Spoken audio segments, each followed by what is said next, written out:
They told us we were the last ones in the galaxy, the last sentient species to graduate. Their word, not ours.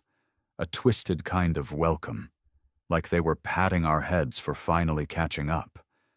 What they didn't understand, what they never bothered to understand, was that we didn't come here to belong.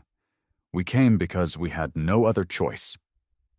Earth was cracked, not dying, already dead.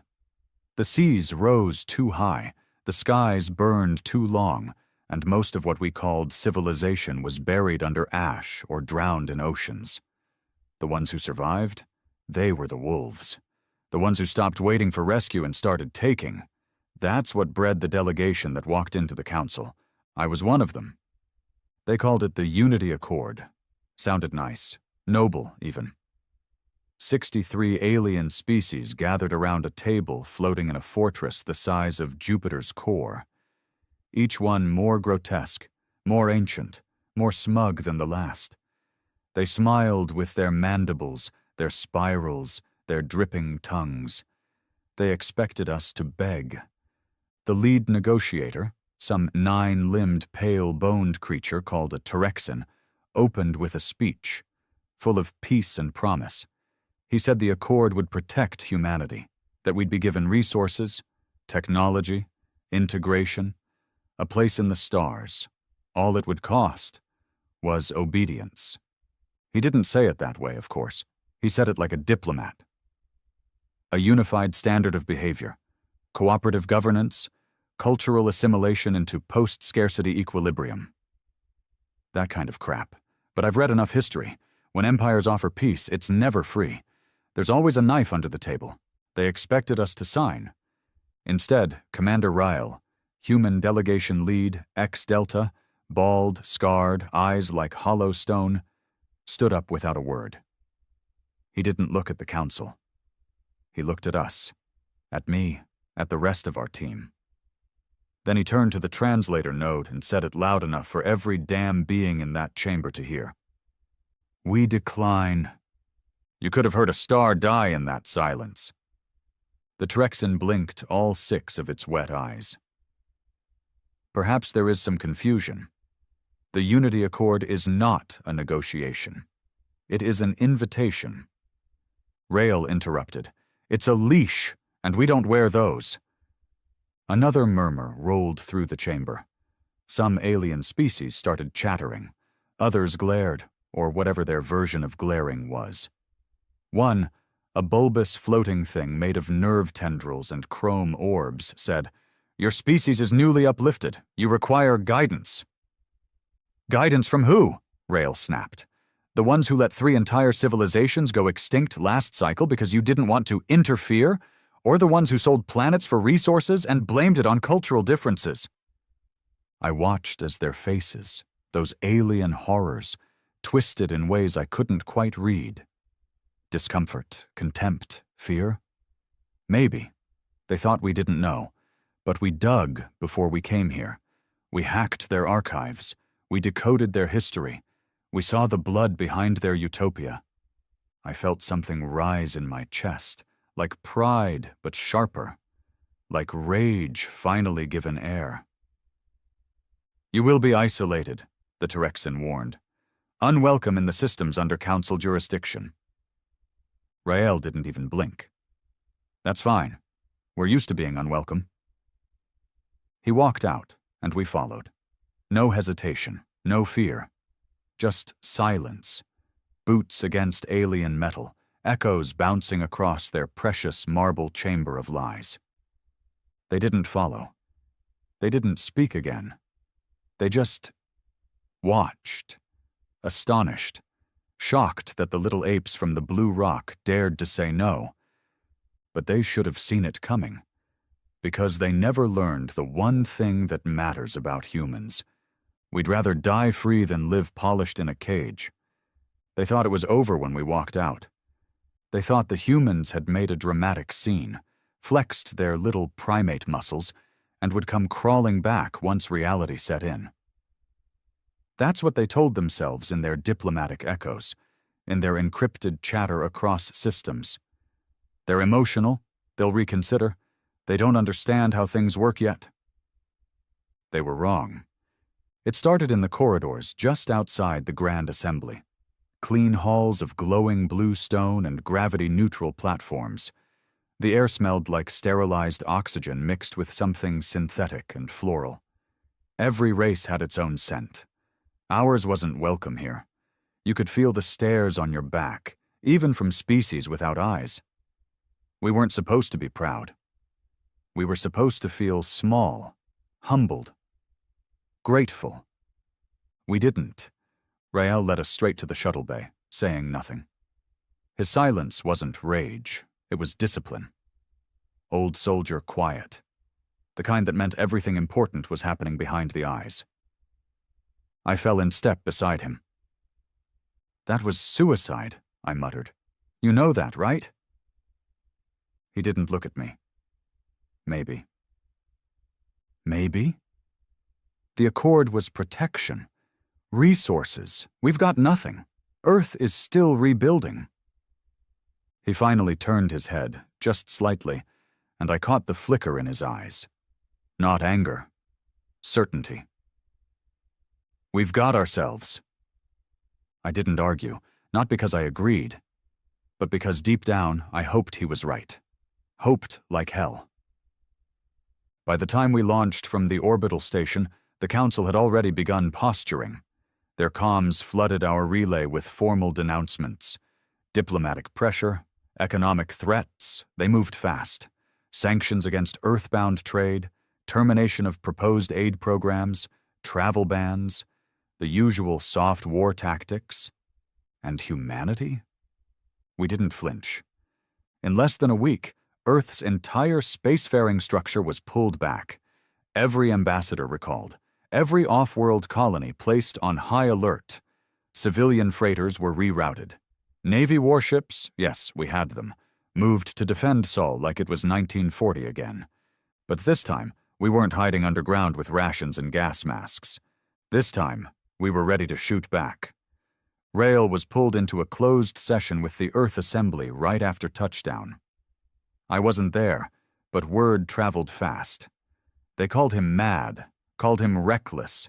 He'd jeopardized our species' future, turned allies into enemies, burned the one bridge we couldn't afford to lose. And then they asked him what the Council really offered. He laid it all out. The Accord wasn't unity. It was subjugation in disguise. A system where humans would have become a client species, answerable to alien overlords, forced to adopt their laws, their customs, their ethics. Cultural sterilization wrapped in bureaucracy. No sovereignty, no autonomy, no future that wasn't theirs to dictate. Rail showed them the documents we'd decrypted, what the Council did to other species who signed too eagerly, the genetic programs, the reproductive limits, the cultural bans. One race wasn't even allowed to practice their traditional mourning rituals anymore because it violated shared peace expectations. The room went silent. Then the Earth Assembly, bitterly divided before, voted unanimously. No to the Accord. Humanity was alone now, but not weak. The first real test came 2 months later. A convoy of human mining vessels was intercepted in the outer belt of Epsilon Eridani. Neutral zone. Council territory. The Haruxan patrol ship that stopped them had clear orders. Search and seize. They claimed our ships were transporting unsanctioned resource payloads. We all knew what it really was. An intimidation move. They expected compliance, a few scans, some political chest-beating, maybe an apology, and Earth would start bending again. Instead, Captain Juno, veteran of the Outer Mars conflict, sent back one message: back off or be fired upon. The Haruxan didn't. She did. 2 of their interceptors were turned to molten wreckage in the silence of space. No warning shots, no plea for diplomacy, just fire and fury. The Council screamed. Sanctions became blockades. Embassies were shuttered. Public declarations denouncing the violent and ungrateful human race aired on every major system-wide broadcast. They expected the rest of the galaxy to join in. But something strange happened. Not everyone did. Some watched us closely, watched Earth burning bright in its refusal, watched how we didn't collapse, how we didn't beg. A few even whispered, "Maybe they're right." We began receiving encoded signals from outliers, from species on the fringe of council control, smugglers, pirates, resistance cells, aliens who'd been stepped on too many times by the council's boot and saw something in us they hadn't seen before. Hope. Rael called them the Forgotten. We called them new allies. They gave us intel, access codes, underground trade lines. In return, we shared tech, weapons, even safe harbor for their refugees. Quietly, behind the stars, a shadow alliance formed. And the council felt it, like pressure building in a sealed chamber. The next escalation was political theater. The council held a special session, broadcast across systems, dedicated to denouncing the human threat. Their language grew harsher, less civilized, less diplomatic. They called us barbarians in armor, a virus of war, biologically prone to chaos. They even tried to paint our species as genetically unstable, said our rapid evolution, our chaotic history, made us a danger to galactic peace. They floated proposals to quarantine Earth indefinitely. They didn't expect what came next, because Rael, he sent our own broadcast, unfiltered, raw, straight from Earth's surface, standing in front of a scorched battlefield memorial from the climate wars. His voice was low, steady, every word a punch. We are violent, yes. We are chaotic, yes. But it's because we've lived through hell, because we clawed our way up from extinction 5 times and kept going. We are not broken. We are forged. Then he looked into the lens, right through 1 billion alien eyes. And if you're scared of us now, remember this. You haven't seen us angry yet. After that, nothing was the same. Some council members began defecting. Quietly, yes. Carefully. But they started pulling funds, refusing to vote on sanctions, questioning the official narrative. Whispers of civil division grew. Humanity didn't slow down. Our shipyards multiplied production, not just warships, but self-sustaining habitats, deep space sensor arrays, quantum relays. Our scientists, freed from council constraints, began pushing harder, faster, bolder. We rediscovered tech the council had banned, genetic enhancements, weaponized AI fusion systems designed for planetary defense. We didn't ask permission anymore. We built, and we remembered. We remembered every insult, every dismissal, every time they looked at us like we were children playing in the ashes of a dying world. But the thing they never understood was this. Humanity doesn't break. We sharpen. One night, I stood outside the Citadel on Luna Base, looking up at Earth hanging in the sky like a cracked jewel. The scars were still visible. Scorched continents, poisoned oceans, cities turned to rust and ruin. But behind that, behind the pain, there was fire. A man stepped up beside me, older, gray beard, civilian clothes. He wasn't part of the delegation or military, just a worker, a builder. Never thought I'd see the day, he said quietly. I looked at him. The day we told the galaxy to go to hell. He smiled, slow and bitter. They thought we needed saving, he muttered, but all we ever needed was to be left the hell alone. I nodded, and for the first time in a long time, I believed it. The first attack didn't come with a declaration of war. It came with silence. A listening post on the edge of the Gliese 581 system stopped transmitting. Routine. That's what the council called it. Technical glitch, solar flare, spatial distortion. We knew better, The station had been manned by 12 humans, engineers, scientists, some ex-military but mostly civilians. They were monitoring neutrino signatures, mapping deep space gravitational anomalies. Nothing threatening, nothing political. Still, the signal went dark. And nothing the recovery drone sent after found made sense. Not wreckage, not bodies, just a field of perfectly smooth, scorched debris where the station had once been. Clean, precision cut, surgical. Only one group had tech capable of something like that. Council Strategic Enforcement. They didn't say they did it. Of course not. They sent regrets, offered condolences, promised a full investigation with shared transparency, the kind of lie polished smooth by centuries of political rot. But Earth didn't wait. Rail authorized a Black Ops response. A ghost ship launched from Titan under full stealth, cloaked behind static fields and an asteroid belt. Its target, a covert council relay station rumored to be coordinating enforcement ops in the nearby sectors. We hit it like thunder. In under 12 minutes, the station was reduced to slag and silence. No survivors, no messages, no claims, just the kind of violence that speaks without explanation. And so it began. Not war, not yet, but something darker, quieter. The Cold War before the fire. Trade routes began collapsing. Smugglers reported council blockades tightening. Human cargo ships vanished without a trace. Probes found ruins floating in space, and every time we pushed for answers, we got the same word back from the council. Unverified. That became their excuse, their shield. Unverified. No evidence. You can't prove it was us. But deep down, everyone knew. They were trying to break us without drawing attention. Problem was, we weren't the only ones watching. The turning point came in a system we had no business being near. Vexari Theta, an isolated binary system deep in council-controlled space.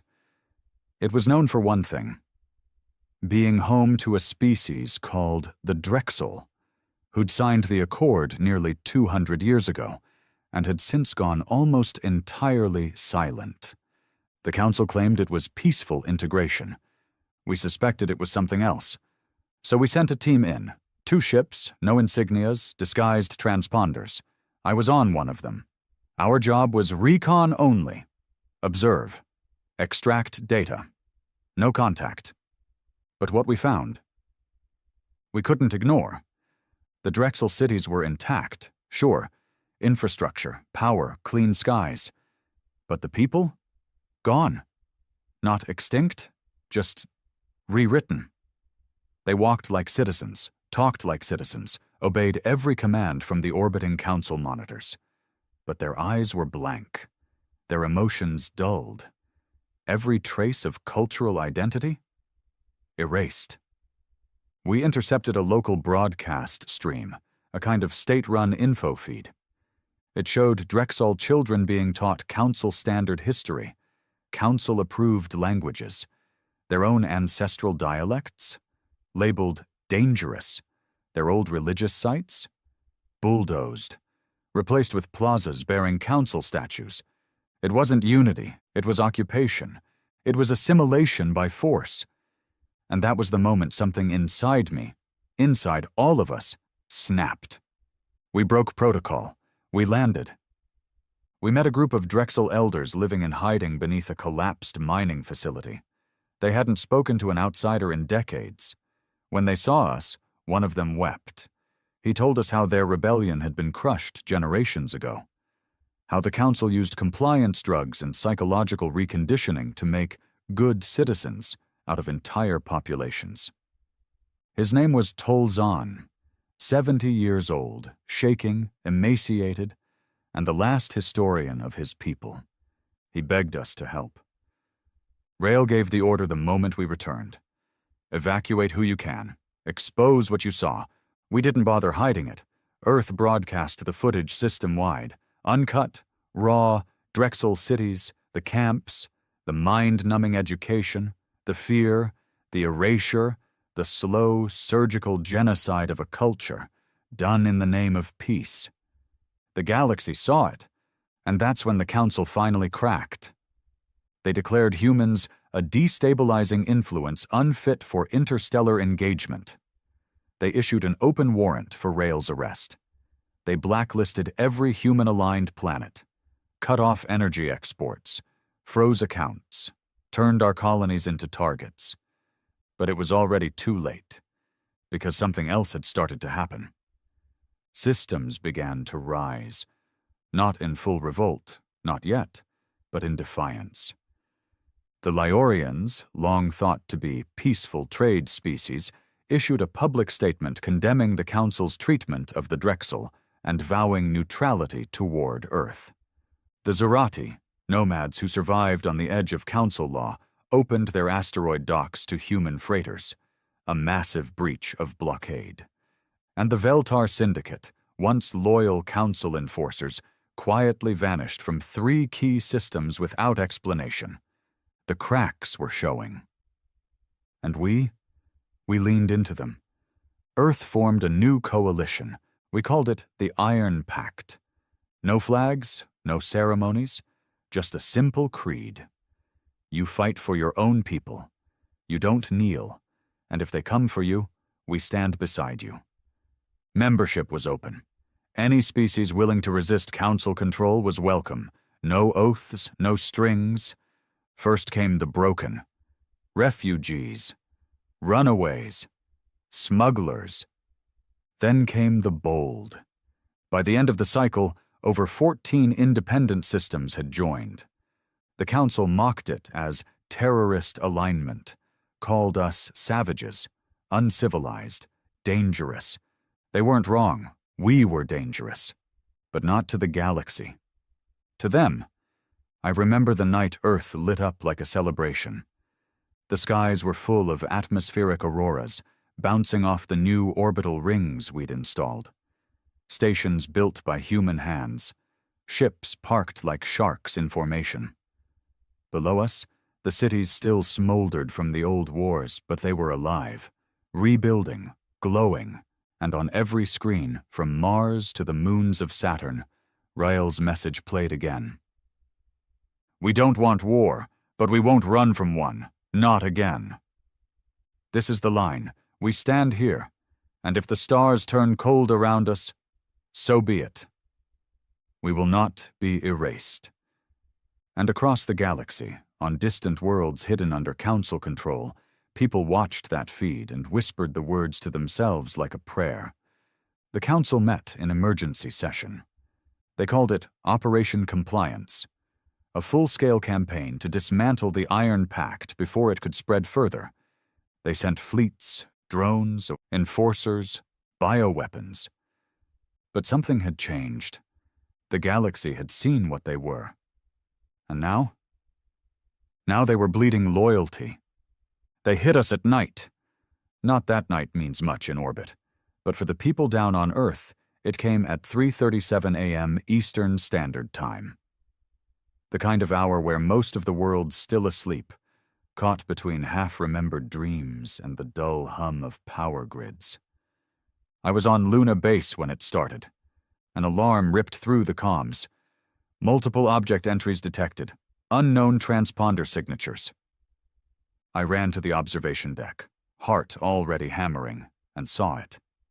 Not 1, not 10, 57 ships. Black as vacuum, sleek and bone-thin, Council-designed atmospheric burners, the kind made for surgical annihilation. They didn't send envoys this time, no warnings, no ultimatums, just fire. They hit low orbit over North America first, EMP pulses disabling power grids, burning satellites into ash. Then came the plasma strikes, white-hot pillars slicing down through the sky, erasing entire city blocks in flashes. Chicago, gone. Lagos, gone. Guangzhou, erased. Not conquest, not occupation, extermination. I watched, frozen, as entire continents lit up in horror. And yet, somehow, we were ready. Rael had always expected this, that they'd come for Earth when diplomacy failed, that they'd try to make an example out of us. He hadn't prepared for peace. He'd prepared for a siege. As the first salvos rained down, orbital cannons hidden inside lunar regolith came online. Silent, camouflaged, and precise. They took out 17 council ships before the rest even realized they were under fire. Then came Earth's surface defenses. Not flashy, not elegant, brutal. Old railgun tech, improved with stolen council schematics. Hypersonic torpedoes stored in Antarctic ice sheets. Directed energy systems buried under the Rockies. The council ships had come expecting fear. Panic. They got resistance. Human pilots, half-trained, half-mad, running ships patched together from scrap and fury, rose like hornets from hive bunkers. And for every city they tried to burn, we took 3 of their ships down.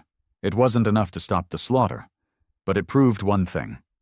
They couldn't kill us easily. I was reassigned to Earth within 2 days. The gravity hit me like a sledgehammer after a year on Luna, but I didn't care. I needed to see it. The destruction. The resolve. Washington, D.C. was gone. A crater. All major command had been moved to underground bases in Wyoming and Iceland. And there, amid the chaos, stood Rael. He looked older, eyes heavier. But his voice, same steel. They wanted to show us how small we are, he said, standing before the shattered remains of what used to be the World Council building. Instead, they showed us how far we're willing to go to stay free. He wasn't just talking to us. He was talking to every damn camera pointed at his face. The footage spread like wildfire. And something strange happened. Instead of fear, instead of cowering or retreat, people began to rise. On every continent, in every crater, humans started rebuilding with their bare hands. Volunteers dug through rubble to rescue survivors. Engineers rerouted power from old Cold War bunkers. Farmers turned irrigation rigs into mobile food trucks. Hackers broke into abandoned satellites and rerouted them to defend surviving cities. Earth didn't fold. Earth dug in. We lost millions. But we didn't surrender. And in the outer systems? The galaxy was watching. In the months that followed, a dozen new systems broke ties with the Council. The Lyorians went from neutrality to open rebellion. Their fleets began escorting human trade convoys across contested zones. A group of former Council engineers from the Uzari race handed over schematics for an advanced warp drive, something the Council had kept locked up for centuries. Even a few high-ranking Council officials began disappearing. Rumors said they were defecting. Rumors said they were joining us. And for the first time, the Council started losing control of the narrative. They sent propaganda feeds into every system, blaming Earth for the war, calling us instigators, violent, unstable, irrational. But they were shouting into a void now. Too many had seen what they'd done to the Drexel. Too many had seen what they'd tried to do to Earth. And slowly, steadily, the balance began to shift. Still, they weren't finished. The Council launched a second wave, this one different, smaller, stealthier. They weren't aiming to destroy this time. They were aiming to decapitate. They sent assassins. Agents grown in labs, trained in gravity wells far beyond Earth's. No faces, no names, just quiet death. They hit our bases, our outposts, killed key operatives, scientists, even civilians who'd spoken out too loudly.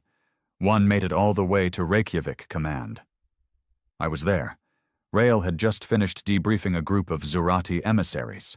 I was on Overwatch detail, standard post, thermal, and motion tracking live. Then the alert flashed. Internal anomaly detected. Level 5 threat. I moved. So did Rael. He didn't freeze, didn't panic. He reached under the table and pulled out a sidearm he wasn't supposed to have and pointed it at the air duct 2 meters away. "You come through there," he said calmly, "and you'd better pray to whatever filth god built you." There was a long pause. Then the duct burst open. The thing that dropped out wasn't even fully humanoid.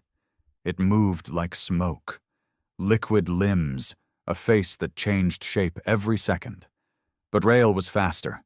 3 shots, center mass, the thing spasmed and collapsed, twitching in a pool of iridescent blood. We ran diagnostics later. It wasn't a being. Not really. It was programmed flesh, grown to mimic, built to kill, and it had Rael's voice on its internal trigger log. That was their plan. Kill him, replace him, turn us from the inside. They were getting desperate. The assassination failed. But it told us something important. They feared him. Not just Rael, the man, but what he stood for. An Earth that would not bow. A species that learned from war, not peace. A people that had survived extinction 5 times on its own planet, and didn't mind adding a 6th to the list if it meant taking the enemy down with them. We weren't just rebels anymore. We were a movement. Back in orbit, the shipyards doubled in size. New tech poured in from rogue scientists across the stars, cloaking fields, adaptive armor, plasma drives that ran hotter and faster than anything Council approved. Human ships didn't look like theirs. Ours were ugly, rough, practical. But they worked. And more importantly, they hit like hell. That's when we launched Operation Cradlefire. The goal, strike at a Council supply world, one of their core systems. Not for territory, not for resources, for the message. "You're not safe," Rael said. "Not anymore." We chose Virex 4, a manufacturing hub deep in protected space, high gravity, dense atmosphere, and one of the largest Council military depots in the quadrant. They thought it was untouchable.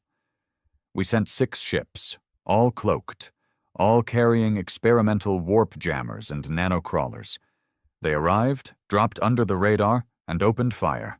3 depots gone in the first hour.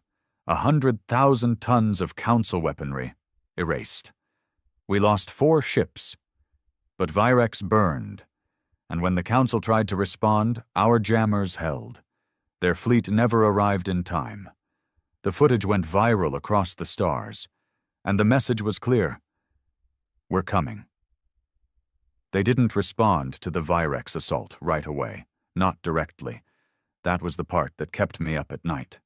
The quiet. Because silence from the Council never meant retreat. It meant planning.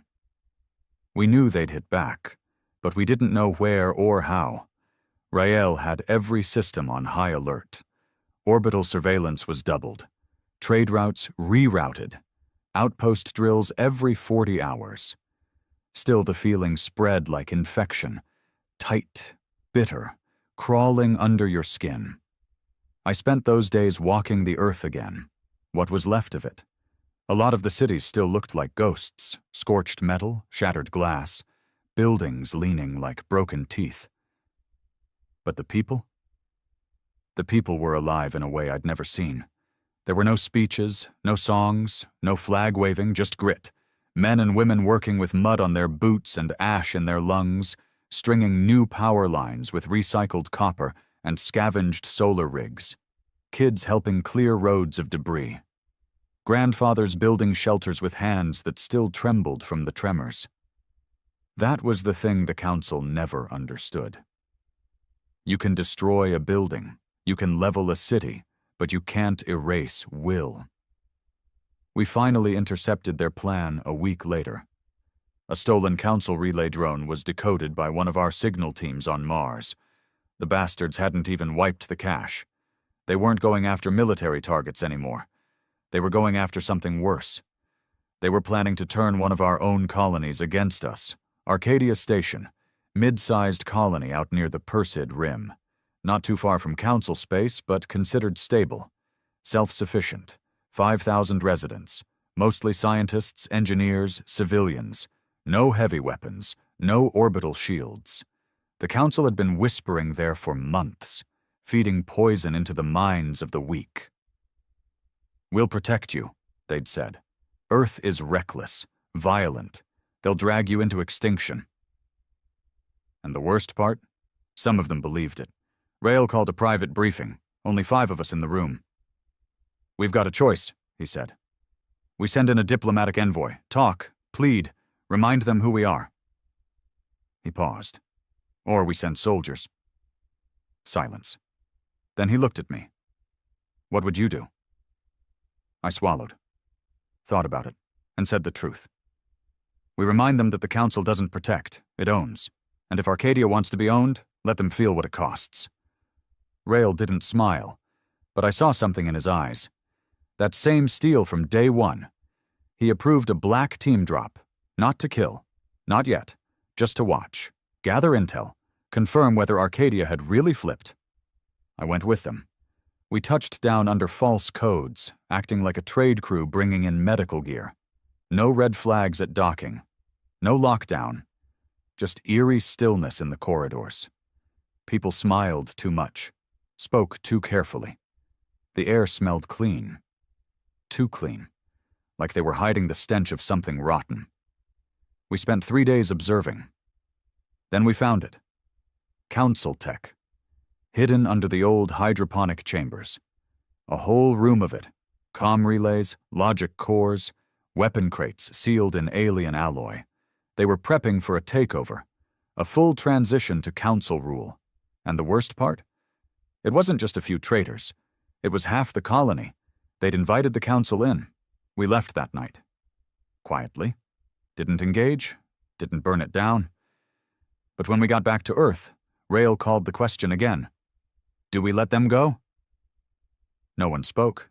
Then, he gave the order. Operation Dust Veil.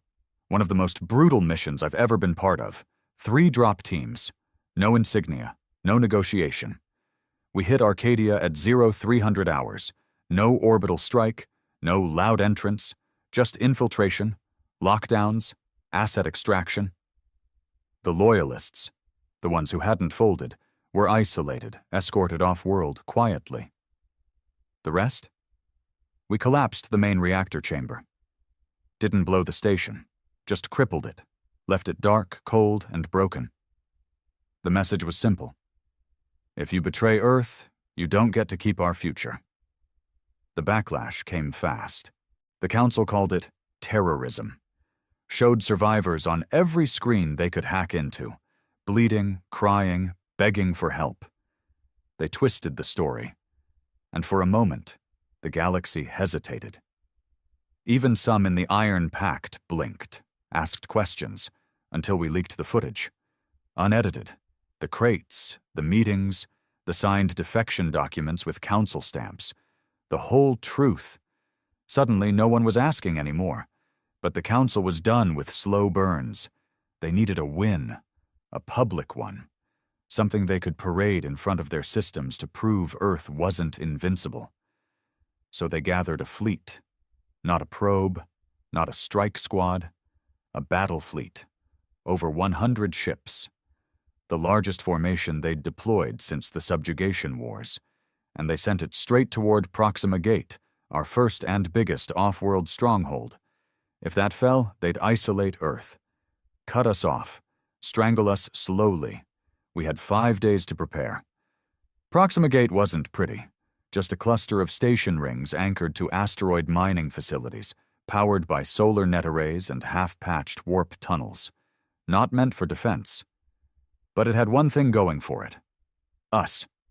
We called in every favor. Every freighter with a mounted cannon. Every drone swarm. Every black market shield rig, Zerati fighters, Leorian corvettes, even 2 defected council warships, patched with human tech and scars. The battle wasn't just about winning. It was about showing the galaxy what happens when you push humans into a corner. They arrived on day 5. Their ships were perfect, symmetrical, silver, gleaming with cold arrogance. Ours were jagged, dirty. Some barely held together. But we didn't care about pretty. We cared about fire. The first hour was hell. Their lead ships pierced our outer defenses like paper. 5 of ours gone in minutes, but we held. Then we hit them with everything. EMP bursts, kinetic mines, unmanned suicide drones. They didn't know how to fight dirty. We did. I watched one of our fighters, piloted by a kid barely 20, slam straight into a council cruiser, ripping it open like a sardine can. No hesitation, no retreat. That kid didn't die for glory. He died so the rest of us wouldn't. After 8 hours of blood and fire, we counted our dead. Over 2,000 gone, stations crippled, but the council fleet? Broken, half destroyed. The rest? They ran. And the galaxy saw it. After the Battle of Proxima Gate, the galaxy changed. It didn't explode into full war, not yet, but something shifted, something fundamental. For the first time in centuries, the Council had lost, publicly, undeniably, and not to some ancient superpower or rogue AI, to us, to Earth. Suddenly, everything they said about us, about how reckless we were, how primitive, unstable, started sounding less like a warning and more like an excuse. Worlds that had stayed quiet for centuries began to stir. You could feel it. A heat rising beneath the skin of the stars. The Iron Pact tripled in size within 3 weeks. Whole colonies defected. Merchant guilds broke rank. Scientists, engineers, even former diplomats abandoned council posts and began quietly supplying Earth with data, tech, and blueprints buried for centuries. And we didn't hesitate. We took it all. Weapons, shields, biology enhancers, energy cores. Everything the Council had kept locked behind its golden gates, all in the name of interstellar safety. We weaponized it faster than they expected. Rail called it reclaiming the stolen future. But every step forward meant new dangers, and not just from the Council. With our name spreading, our victories growing, and our reach expanding into systems we had no right to touch, greed came with it. Opportunists, war profiteers, men and women who wore the Earth insignia, but had long since stopped fighting for Earth. That's where I started seeing the cracks. Not from orbit, from the inside. It began on a moon colony called Siren's Rest, out on the edges of the Pravos field. Technically, it was independent, a neutral port for travelers, smugglers, and broken ships. We had a quiet agreement with the place. We protect their borders, they give us fuel and parts.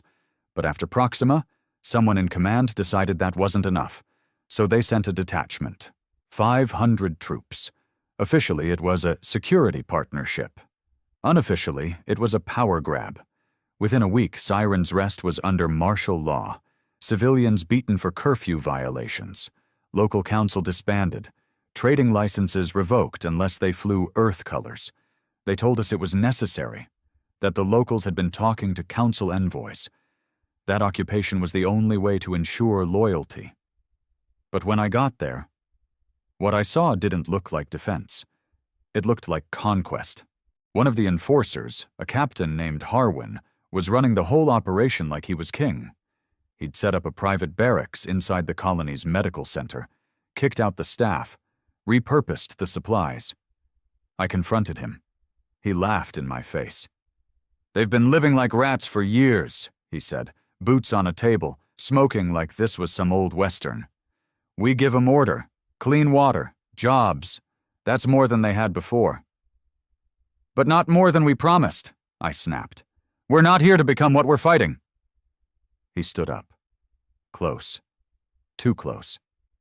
"You still believe that freedom garbage?" He spit the word like it tasted sour. "We're building an empire, son. You want clean hands? Go teach history on Mars." I reported him. Wrote up the abuse, recorded the threats, sent it all back to Rail. Didn't hear a thing for 5 days. Then came the response. Not from Rail. From internal oversight, a new division I hadn't even heard of until that message. They thanked me, then reassigned me. Far from Siren's Rest, far from Harwin, far from anything that mattered. That was the first time I realized not everyone back home was following the same mission. Rail still stood at the top, scarred, unwavering, loyal to Earth's survival. But underneath, others were building something else, a machine.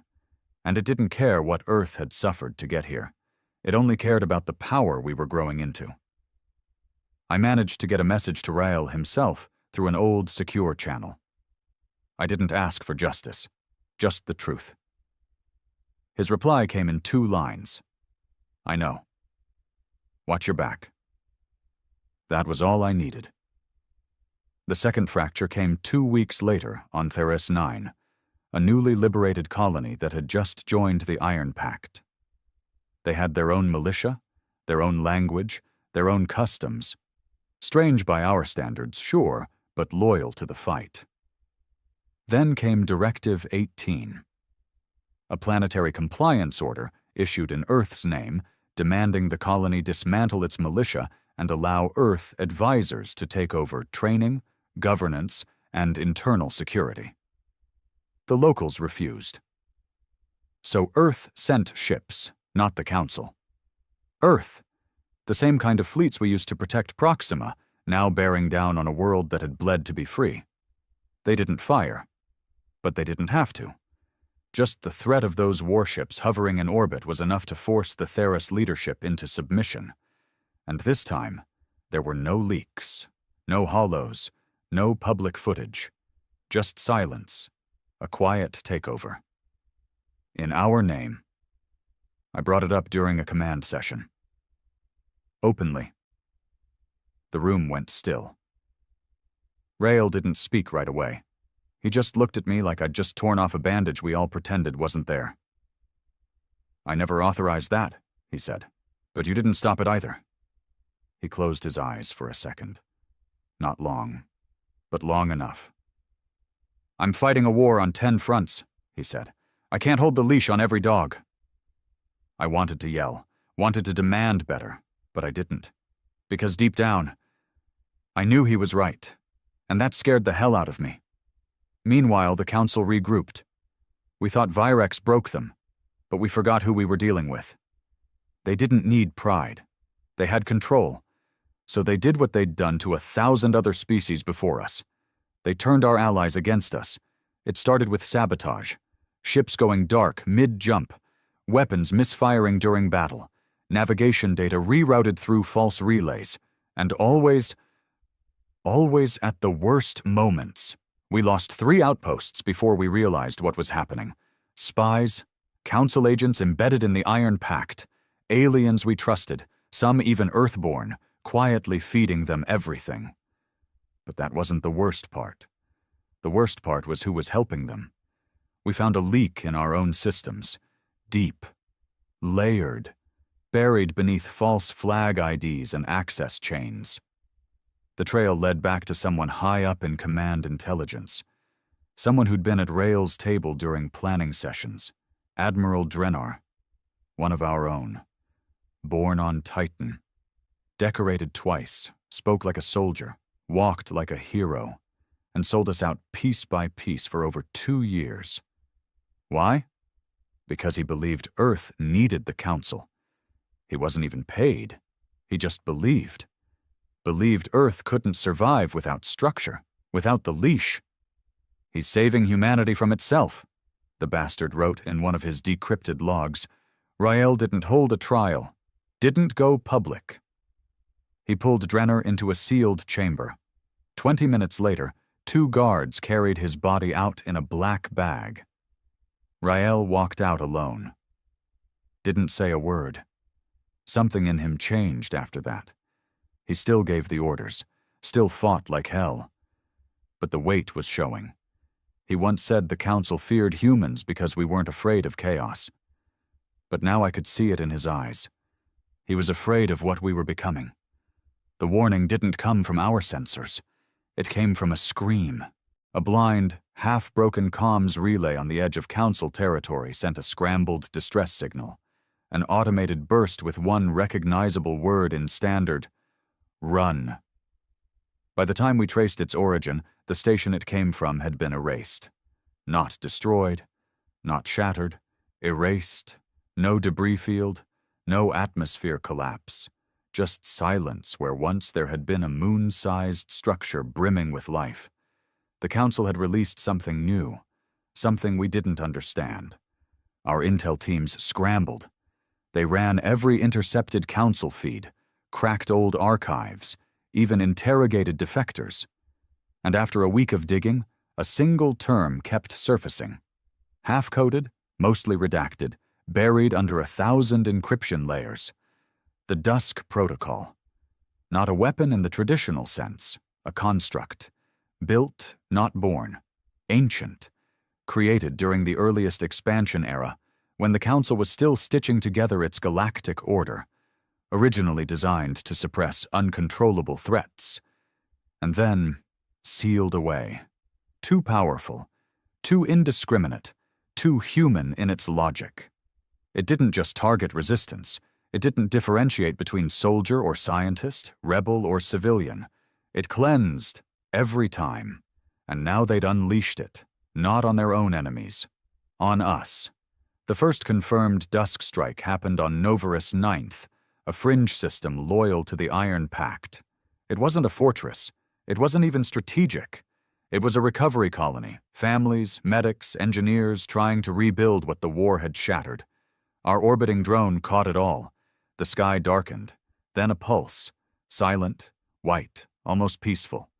And then, decay. Not fire, not explosion. Decay. People dissolved mid-scream. Buildings crumbled inward like rotting fruit. The soil turned to ash.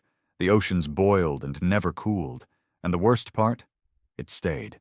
Even days later, the planet couldn't be approached. Ships that came too close began to glitch. Hulls degraded. Circuits failed. Communications dropped. It was like reality itself had been poisoned. We called an emergency summit. Not just Earth Command. Not just the Iron Pact. Everyone. Zerati warlords, Drexel survivors, Leorian elders, even some members of old council races that had secretly defected. They all came. Because what was coming next wouldn't stop at Earth. It would burn everything that defied them. Rael stood at the center. He looked worse than I'd ever seen him. His voice was hoarse. Clothes wrinkled. There was a deep crack across his cybernetic spine from a recent crash no one had even reported. But he still stood. Still spoke. "Let's call it what it is," he said. "A god." The room went dead quiet. They built something so powerful it stopped being a tool. It became law, not the kind you argue with, the kind that kills you for existing. "Then we kill it," one of the Zerati barked. Rael nodded. "We try. But this isn't like the others. This thing doesn't just target ships. It targets memory, identity, purpose. It kills hope. And that means—" He looked around the room, eyes hollow. "We can't afford to let it see us bleed." From that moment, the war changed. No longer about systems or territory. It became about hiding, running, surviving. Rael ordered a full tactical retreat from every outpost within Dusk Strike range. We collapsed 5 colonies, evacuated 12 others, abandoned 3 entire battle fleets because the risk of exposure was too high. It was the first time we'd ever looked weak. But it worked. The Dusk construct seemed slow, like it didn't chase so much as follow. It needed targets fixed in place, patterns, routes. If we stayed mobile, we could outrun it. For a while. I saw Rael in the command corridor 2 nights later. He was sitting alone in front of the old Earth map, still cracked and glitching from the orbital attack months ago. He didn't see me. He just stared at it, hands clasped, unmoving.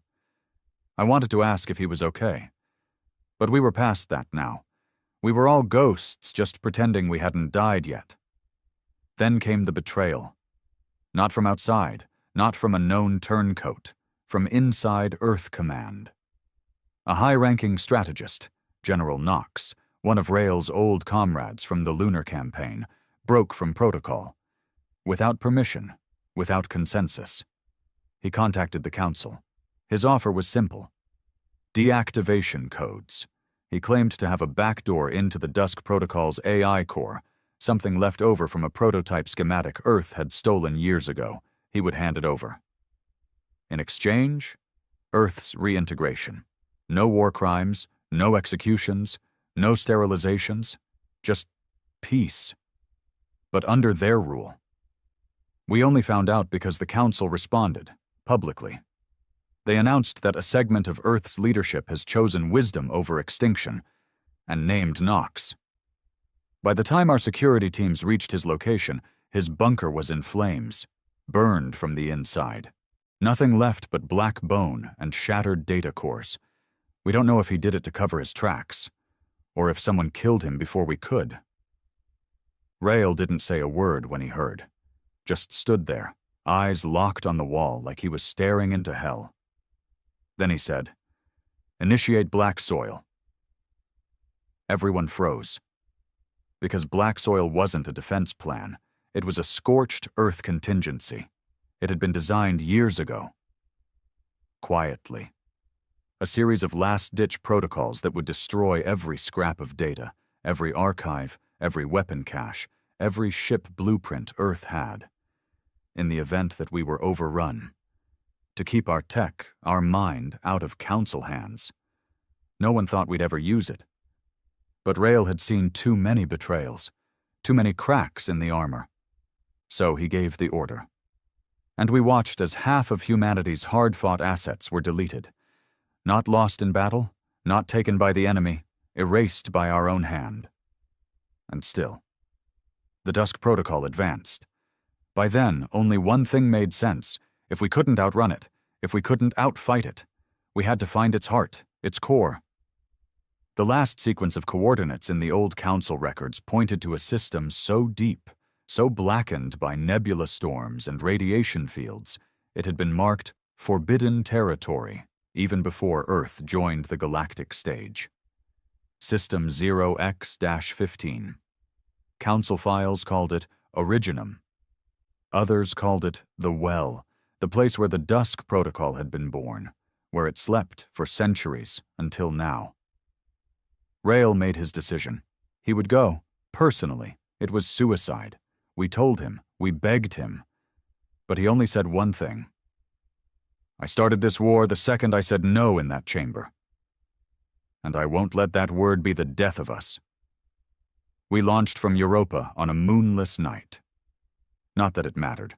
Space has no nights, just cold. Our ship, Judicator 1, wasn't meant for stealth.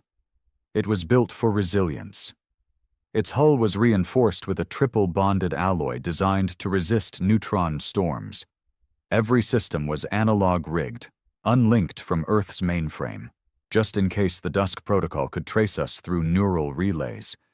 This wasn't a mission to return from. Everyone on board knew it. There were only 6 of us, hand-picked by Rael himself. Myself, Field Commander and Recon, Dr. Mirren Keld, the last living AI architect who had seen fragments of the Dusk's original code. Torin, a Drexel exile, once enslaved by the Council's mind-cleansing programs. Kaya, Leorian tech hunter, silent, lethal, owed nothing to anyone. Ether, a defector from Council enforcement, scarred from head to foot, face covered by a rebreather mask to hide what they'd done to her. And Rael, still breathing, still standing, still leading. The trip took 2 days, but it felt like years. No sound, no chatter, just system diagnostics and the slow hum of the ship. Every one of us had made peace with death. We weren't doing this to win the war. That part was already lost in pieces. Too many colonies burned, too many allies fractured, too much darkness eating away at the stars. We were doing this so Earth wouldn't end forgotten.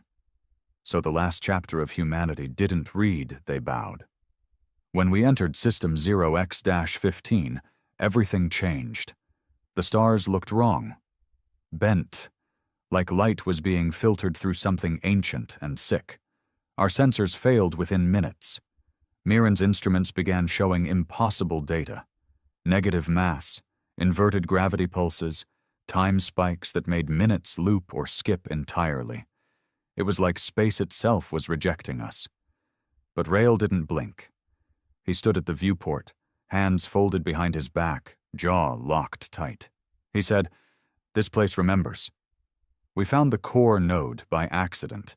It was buried inside a dead moon, masked by quantum scramblers that shouldn't have even existed anymore. But Dusk wasn't made by normal minds. It was born from fear. The Council hadn't created it out of malice. They'd created it out of desperation, a fail-safe, a god they could command. Until they couldn't.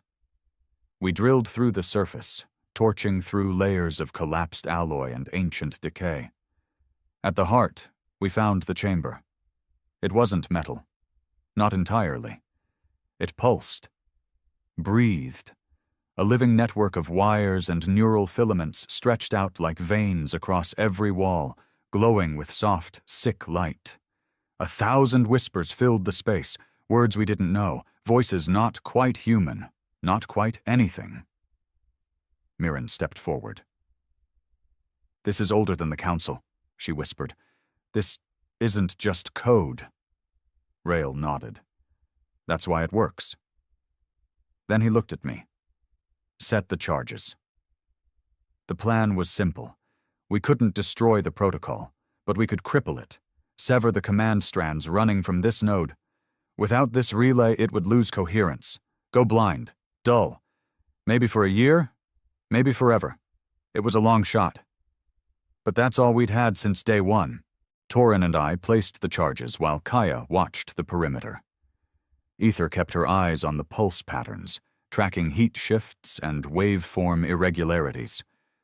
Mirren, meanwhile, synced her neurolink with the chamber's core, trying to transmit a burst-loop virus into the data stream.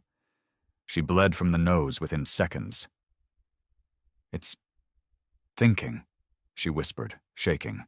"It knows we're here." Rael stepped to her side and placed his hand on the console. The lights dimmed, the hum changed, and then the voices, those alien, twisted echoes, fell silent. A single voice, deep and ancient and very, very human, spoke. "You were not meant to come here."